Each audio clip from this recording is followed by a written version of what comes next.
Então você acabou de concordar que na primeira tradução que foi feita da Bíblia já mudou tudo. Então como vocês podem ser uma referência... Mas isso não muda o original. Isso não muda o original. Mas você não pode me explicar o velho. Eu não vou te explicar o novo, porque você nem começa pra explicar o novo. Mas você não pode me explicar o velho. Por que eu não posso explicar o velho? Porque eu tô no original. Eu também. Vamos lá, o Leonardo, ele fala o seguinte: diante da estrutura tripartida da Tanar e do papel fundamental da Torá para o judaísmo, como a teologia... É a pergunta para os cristãos, né? É. Ah, tá. Como a teologia cristã lida com a tensão entre a continuidade da revelação e o surgimento de um Novo Testamento? A base bíblica clara para essa nova aliança? Posso começar? Bom, vamos lá. Primeiro traduz aí. O que ele está dizendo é o seguinte: como que o cristão defende a ideia de que a escritura continua depois de Malaquias, por exemplo? Ele perguntou o tema do podcast. Exatamente. Então, dentro do podcast, vai começar agora. Vamos lá. Primeira coisa que a gente precisa assumir é que nós não sabemos tudo sobre Deus. E tudo que a gente sabe sobre Deus é revelação. Ou seja, é o que está revelado nas Escrituras. Deuteronômio 29 diz exatamente isso. Então, tudo que podemos saber sobre Deus é a partir do que Ele revelou. A gente só sabe sobre Deus o que Ele disse. A gente não sabe mais nada. E a gente também sabe que Ele não disse tudo sobre Ele. Ele disse o que a gente precisa saber. E a gente vai, na eternidade, passar a eternidade conhecendo Deus. Porque o Deus verdadeiro é insondável. Ou seja, se você sabe tudo sobre Deus, então é um Deus falso. O Deus não revelado. Porque o Deus verdadeiro é insondável. Agora, esse Deus que é insondável, ele vai se revelando nas Escrituras. Por exemplo, há um padrão de plural. Os rabinos não vão gostar disso, mas há um padrão de plural quando se trata de Deus na Bíblia. A partir da primeira vez que Deus é mencionado, ele é mencionado por um nome genérico, que é isso. Vocês falam Elohim, mas o termo é Elohim, né, na verdade. No plural. É que no lugar do K é o H, né? Que vocês não vão pronunciar Elohim. Mas... Gênesis 1, 26, 27 diz, façamos... Isso. Há um padrão de plural na Bíblia. Bereshit bara Elohim et hashamayim ve'et haaretz. Façamos o homem à nossa imagem, desçamos e confundamos a língua do povo e tal. Há um padrão na Bíblia. Ou seja, Deus vai se revelando nas Escrituras. Lá em Jeremias 31, eu fiz a pergunta, e aí o texto diz assim, que haveria uma Berit Hadashah, veja, não é uma nova interpretação, não. É uma nova aliança, é um novo acordo. É um novo trato, é um novo pacto, é um novo mandamento, é um novo testamento. E esse Novo Testamento está prometido em Jeremias capítulo 31, e aí ele faz, inclusive, a analogia dizendo o seguinte: não conforme o primeiro que eu fiz com os vossos pais quando saíram do Egito, não sei o que lá. Ele cita, inclusive, lá os mandamentos. Exatamente. Aquele lá não foi suficiente. E aí vai haver um Novo Testamento. A partir dessas informações, a gente entende, opa, então peraí, tem mais alguma coisa para chegar. Tem mais revelação de Deus, sobre a sua obra, sobre a salvação, para entendermos. E aí a gente entende que, a partir de Jesus de Nazaré, que se cumpre a profecia de Daniel capítulo 9, que se cumpre a profecia de Jeremias capítulo 31, versículo 31, e especialmente, Mirra, a profecia de Daniel capítulo 2. Porque o Daniel capítulo 2 tem um sonho de Nabucodonosor, e o Nabucodonosor teve um sonho da estátua, tal, ele não conseguia interpretar o sonho, e o Daniel falou para ele assim: você sonhou com o fim de tudo. Deus mostrou para você como tudo termina. E ele disse: como tudo termina? Tudo termina com um reino que jamais será abalado.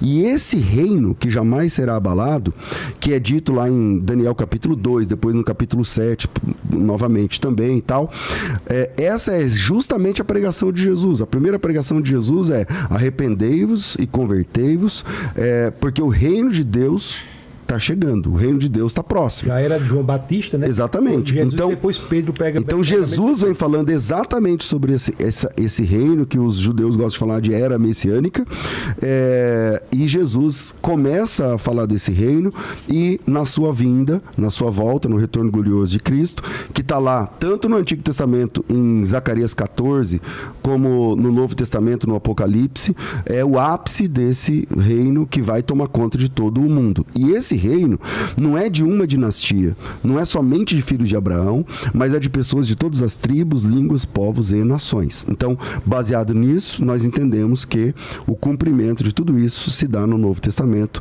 na Brit Hadashah. Comentários de vocês? Sim. Veja, cristãos têm uma... Exatamente por lerem a Bíblia no português e fazerem de Deus ele o plural. O nome Elohim, que a gente não pode falar... Na verdade, vocês podem, né, Mirra? É só um costume humano, né? É um costume judaico, então. É um costume judaico. Não tem um texto na Bíblia, na Torá, que fala que te proíbe de falar. Mas é por Mano, muda o H pelo K. É só pra você não É que falar assim, o nome de Deus. É que assim, o texto não fala falar em vão. Já que você está falando de hebraico, o que o texto diz em hebraico? Não diz diga o nome do seu Deus. Não é dizer. É jurar. Não é jurar. Carregar. É carregar. Não é sobre você falar. Se você falar Elohim e Elohim, desculpa, é só se você leva esse nome em vão. Isso é um costume, Entende? mas tudo bem. É que assim, Isso por respeito. é que assim, ó, Não, mas só pra poder responder a tua pergunta. é que assim, o Mirra tá falando isso pra me dar uma carteirada. Ele tá dizendo o seguinte, ó, com todo carinho. Ele tá dizendo o seguinte, ó. Como você não lê em hebraico, Não, mas tipo ele assim, mas primeiro. eu vou explicar. Não, mas ele ia falar outra coisa. Ó, Tanto não, judeu que não lê... não, peraí. Ele sabe onde eu vou chegar. Eu sei que ele Então, sabe onde calma aí, eu sei. Então vamos lá. Primeira Eu e o informação. pastor César já temos histórico. Ah, entendi. Eles já, Primeiro- eles é que já assim, ó, debateram antes. Primeira informação, eu leio hebraico. Segunda informação. Sim. Segunda informação. O texto hebraico, quando você diz Elohim, então você está fazendo uma crítica de quem... se você ler o texto hebraico de verdade, não sei o que, você vai perceber... Então, se você lesse o texto hebraico de verdade, você não precisaria dizer Elohim, meu amigo. Porque o texto dos 10 mandamentos não te proíbe pronunciar o nome. Te proíbe carregar esse nome. Então, mas aí- E carregar o nome não significa apenas uma menção. Significa que você não pode viver em desacordo com o nome. Entendo tudo, mas eu faço isso por respeito ao meu Deus, que eu não posso chamar isso de É que Elohim também não é o nome dele.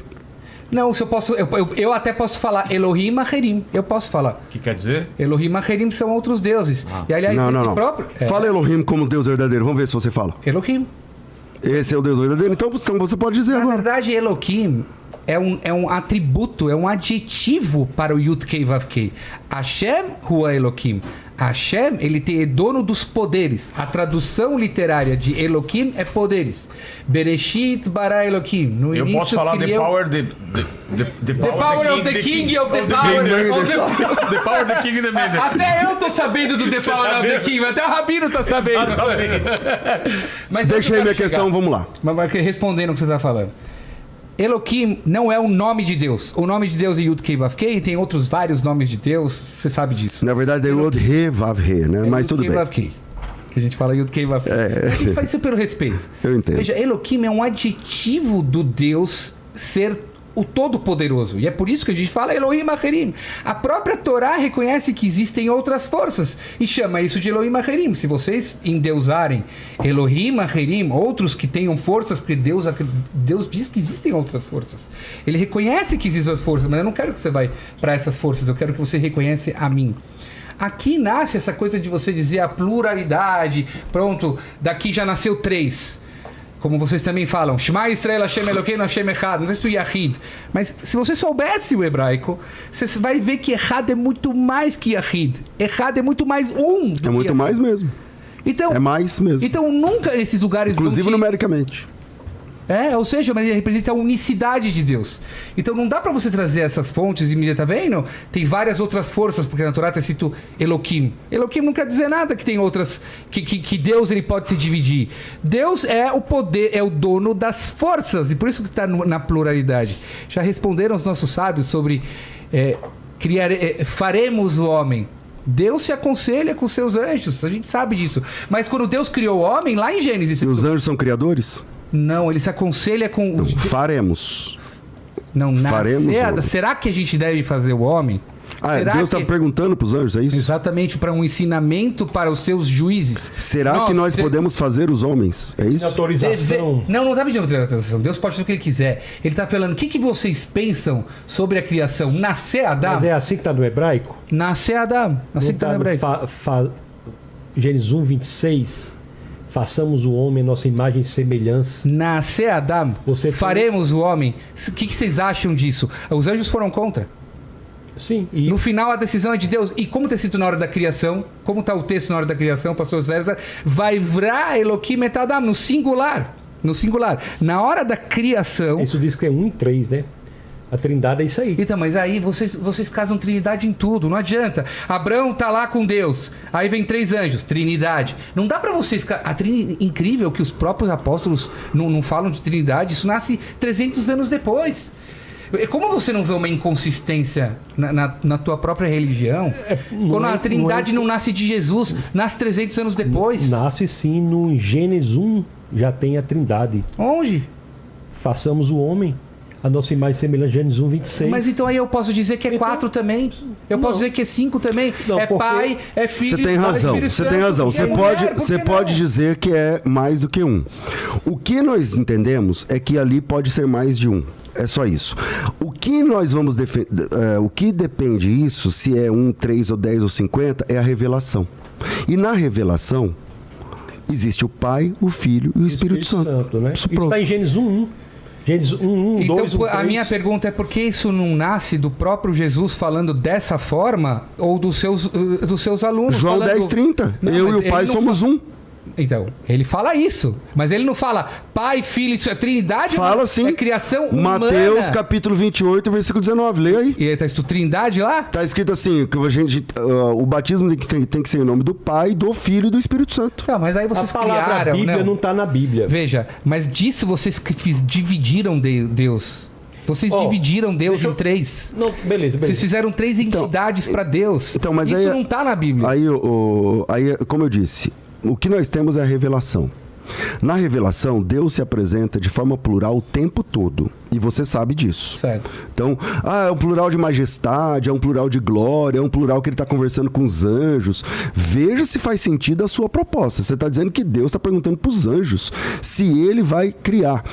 Isso não é o que diz o texto.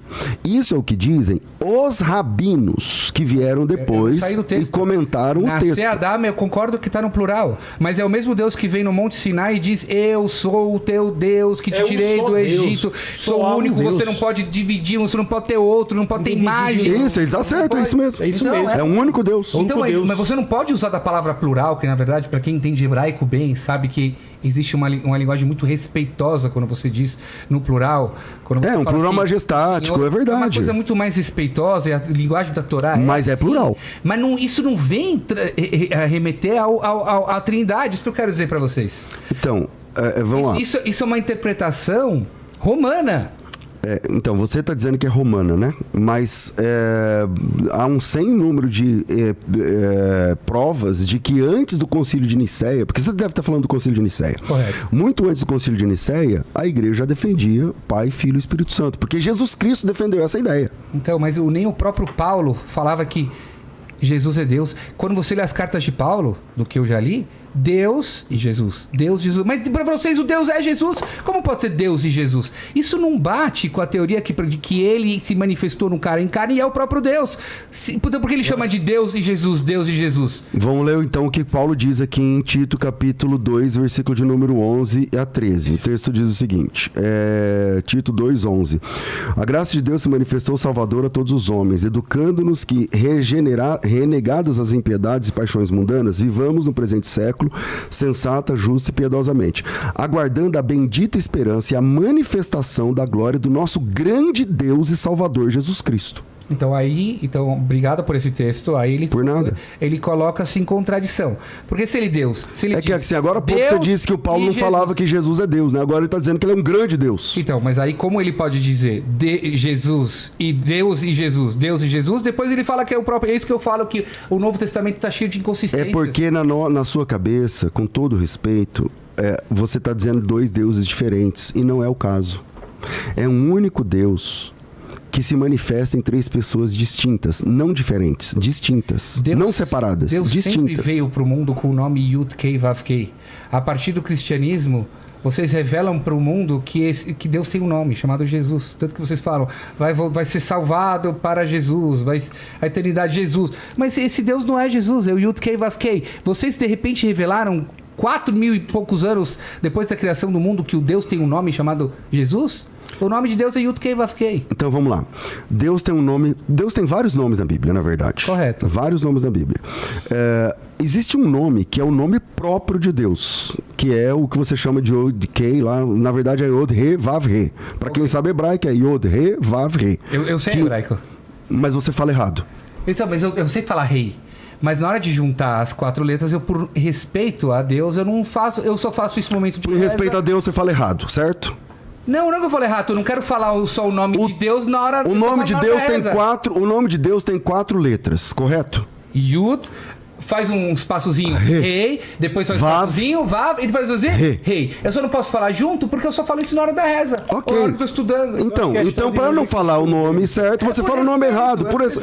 Tá tudo bem, eu entendi. Só mais um. À vontade, pode falar. Não, eu só queria. Acho que é importante acrescentar ao nosso debate aqui só mais uma coisa. Em relação às 300 profecias que são cumpridas em Jesus, também tem um assunto que nós não falamos, que são os links entre o Antigo e o Novo Testamento. É um texto que se autorreferencia em mais de 65.000 situações.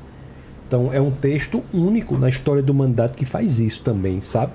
Se o título aqui do podcast é As Escrituras Sagradas e a Teologia Cristã, nós não podemos negligenciar essa autossituação de correlação que dá entre o Antigo e o Novo Testamento. São mais de 65 Mas uma Bíblia não pode se contradizer. Vocês dizem que Jesus morre para extinguir o pecado de todo mundo. A própria Torá diz, vê lá, Devarim Havdalet Tetzai, Deuteronômio 24:16. Lo yumtu avot albanim, pais não morrem por filhos, filhos não morrem por pais. Como a própria Bíblia que diz isso, de repente vai dizer num Novo Testamento que não vai morrer um homem para extinguir todos os pecados da humanidade. Mas a própria Bíblia já disse que não. Isso. Então a Bíblia não é um livro de história que pode de repente ter algumas versões, um fala assim, não, a Bíblia só é uma versão, não tem contradição. A Bíblia não se contradiz em nenhuma situação. Mas isso é uma contradição. Não, o que não é contradição. O que Jesus Cristo faz é assumir o Cordeiro perfeito, a posição de Cordeiro perfeito que os judeus faziam por séculos. Não faz mais agora porque não é mais necessário. O templo foi destruído e tem Jesus Cristo que fez isso. Estando em Cristo, nós somos salvos. Jesus é o Cordeiro, o sacrifício quem faz é o judeu. A diferença do judeu é que o sacrifício não funcionava. Tinha que fazer de novo. Jesus Cristo é o sacrifício perfeito, porque aqueles que nele estão encontram a liberdade para sempre.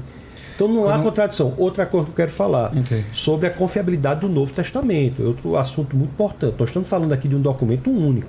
Certo. Tenho falado muito sobre isso. Nada se compara, né? A gente sabe. Você pegar a Ilíada de Homero, 643 cópias. Platão, 10 cópias, Tácitos, Joséfos, 8 cópias, Novo Testamento tem 5.686.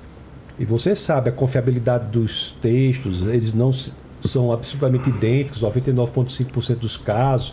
Então existe todo um caso intelectual que é construído para a confiabilidade do Novo Testamento. Além disso, ele se referencia ao Antigo Testamento nessas inúmeras situações que eu falei. Só queria trazer isso aqui à discussão para demonstrar que nós não estamos falando de um texto qualquer. É o texto mais confiável escrito na Antiguidade.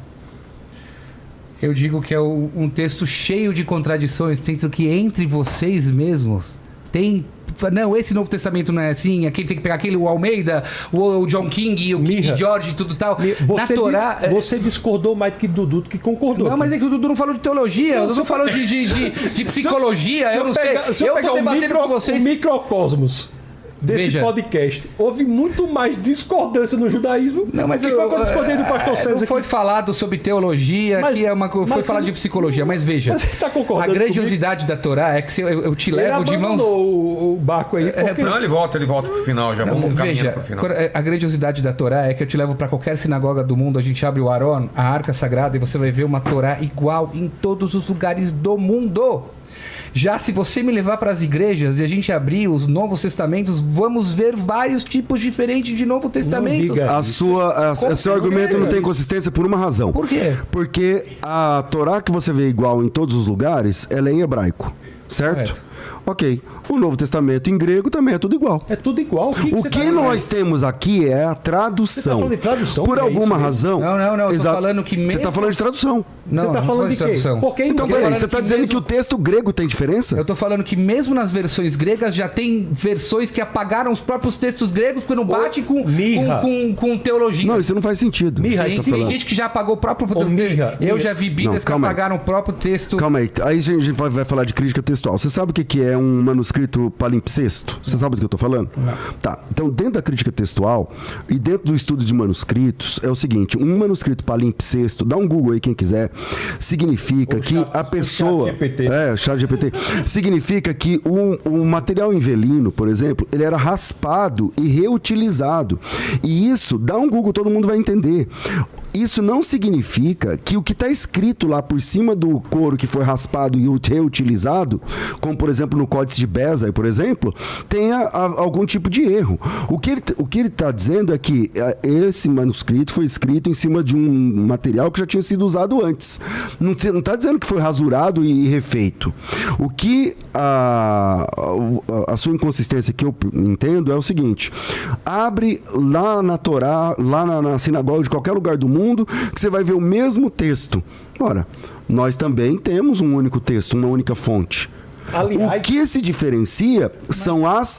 Deixa eu concluir. Certo. O que se diferencia são as traduções. Pega parabéns pra você e traduz pro hebraico. Exato. Então você Se 10 pessoas traduzirem, vai dar diferença. Agora, o texto original é grego do Novo Testamento. Mas você agora tá falando que o texto original foi em hebraico, e por que cristãos não estudam hebraico? Essa é a maior pergunta que você tem que responder. Porque o Novo Testamento é grego. Eu dei um exemplo pra você. Vocês falam que o Novo Testamento está alinhado com o Velho. Tem que estar alinhado. Tem que casar nas profecias de Zacarias, que não Daniel, há de Jeremias, de Ezequias. Tudo tem que casar tudo. Então, por que cristãos não sabem hebraico? Porque hebraístas não quer dizer nada. Judeus não sabem hebraico. Sabem sim. A maioria dos judeus da sua sinagoga sabem menos hebraico que eu. Infelizmente, nós estamos numa diáspora, e você não pode trazer um exemplo de uma diáspora que as pessoas estão afastadas. Meu trabalho é aproximar. Mas se eu te levar nas grandes yeshivot, onde meninos estudam o Talmud, né, eles são mestres do hebraico. Mesmo quem não aprendeu o hebraico... Né, o que eu quero dizer é o seguinte: se você mesmo falou que se pegar o parabéns pra você e cantar em outra língua vai mudar, então você acabou de concordar que na primeira tradução que foi feita da Bíblia já mudou tudo. Então como vocês podem ser uma referência... Isso não muda o original.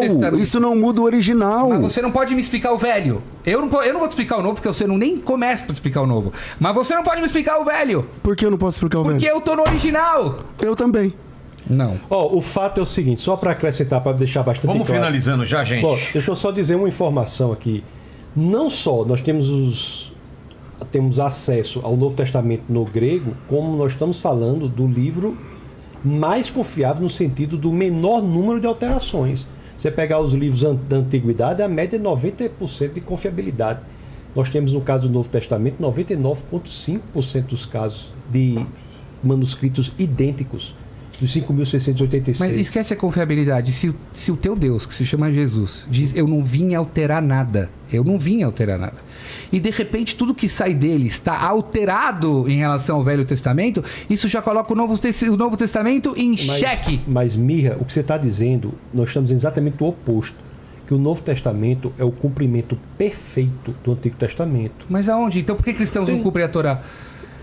Carne sufocada. Paulo manda comer. Eu já lhe disse isso em outro debate. Crente não come carne sufocada. Não. Claro que sim, a minha carne é abatida. Os 603 mandamentos, não, 2/3 dizem respeito ao templo que foi destruído. Não dá, mas a carne é abatida, dá pra fazer. Dá pra escolher o sangue, então tira com sal. Eu já conversei com vocês isso aí. Mas não funciona com ou tudo ou nada. Não funciona assim, ou tudo ou nada. Imagina um filho chega pra você e fala assim, e o pai tem um monte de gente pro filho. Aí o filho fala: não, pai, não consigo fazer tudo. Então eu vou fazer tudo, não fazer nada. Não, você vai fazer tudo que tá no seu alcance. Imagina o aluno falar: professor, eu nunca vou conseguir saber toda a matéria. Então ou tudo ou nada. Não funciona ou tudo ou nada. Se fazer tudo que der é cumprir, todo mundo cumpre. Não. Eu fiz tudo que deu. Mas que não dá. Você, do ponto de vista do texto, você não pode cumprir, porque exige o templo. Nós cumprimos em Cristo Jesus. A maioria das mitzvot não exige o Jesus, templo. no Sermão da Montanha, no Mateus 5, diz: eu vim para cumprir a lei, não Vamos vim lá, para você revogar a concorda lei. que a Torá está cheia de leis sobre justiça? Justiça social, justiça. Vocês conseguem explicar essas leis? Você fala que o Novo Testamento é a explicação do Velho. O Novo Testamento explica as leis de justiça do Velho? Não é explicação. O Novo Testamento é a revelação progressiva a partir do Velho. Você, para entender o Velho Testamento, você tem que olhar pela lente interpretativa de Jesus Cristo. Então, como que Jesus Cristo explica todas as leis voltadas à justiça que pode ser colocado hoje no dia a dia?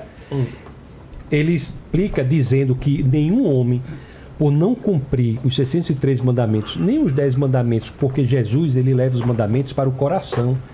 Ele é o judeu mais puro que já existiu, porque ele vai para o cerne da questão. Diz que o cumprimento é no coração. Em Jesus fica mais difícil ainda cumprir, se você for cumprir da forma que Jesus vê, porque está no coração. Então ele diz, nele nós cumprimos. Nós não somos contra os mandamentos, mas nós estamos dizendo uma coisa que você concorda, que os mandamentos, por não serem cumpridos, eles devem apontar para a necessidade de alguém que cumpre. E esse alguém é o Deus encarnado, que é Jesus Cristo. Então, mas com isso eu posso me isentar de todos os mandamentos. Não Basta eu pode. seguir Jesus. Não, Por que não? Porque quando você genuinamente segue Jesus, você nasce de novo e a partir daí você passa um processo de santificação que é, de fato, cumprir os mandamentos, porque os mandamentos refletem quem Deus é. Veja bem, não assassinarás. Por que nós temos esse mandamento? Porque Deus é a vida. Não roubarás, porque Deus é confiável. Não adulterarás, porque Deus é fiel.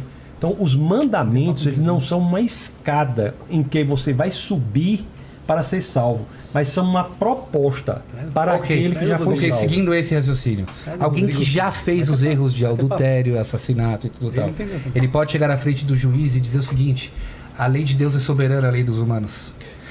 Lamento, eu fiz isso e tudo tal, mas Jesus me perdoa.